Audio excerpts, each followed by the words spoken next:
Sénateur Cormier. Merci, Madame la Présidente. Colleagues, there are people who pass briefly. Il y a des personnes qui ne font que passer dans nos vies, mais ils laissent une marque indélébile. Et c'était le cas lorsque j'ai rencontré Joseph Day. Je ne connaissais pas le sénateur Day avant d'arriver au Sénat. J'avais bien sûr lu au sujet de sa carrière illustre et j'ai appris qu'il était ingénieur, avocat, membre des forces militaires et marathonien. Lorsque je l'ai rencontré dans cette chambre, j'ai vu qu'il était discipliné. J'ai remarqué qu'il était un grand défenseur du Nouveau-Brunswick et qu'il avait dévoué sa vie entière à la cause du public. Mais, à part d'être tous les deux originaires du Nouveau-Brunswick, il me semblait que nous avions très peu de choses en commun.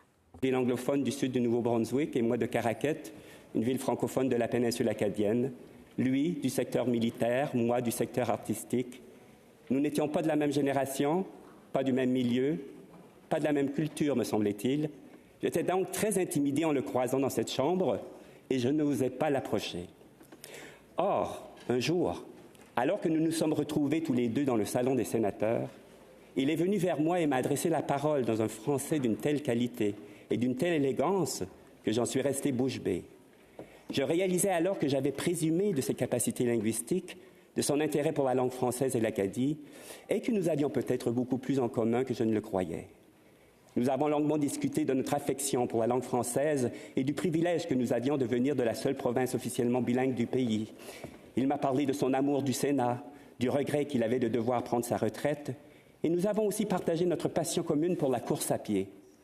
Il m'avait alors prodigué de précieux conseils pour développer mon endurance si un jour je souhaitais faire un marathon.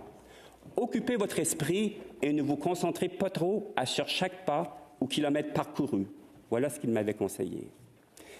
Last year, I participated in the Canada. L'année dernière, j'ai participé à la course de l'armée du Canada sans véritable objectif.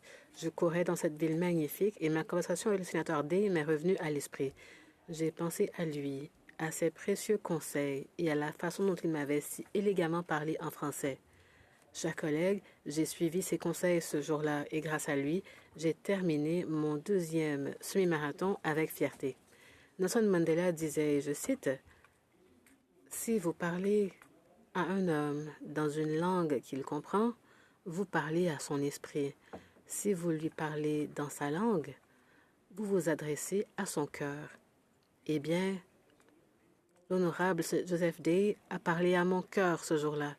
Et même si je suis triste de son départ, j'ai tiré une leçon précieuse de ma rencontre avec ce citoyen remarquable.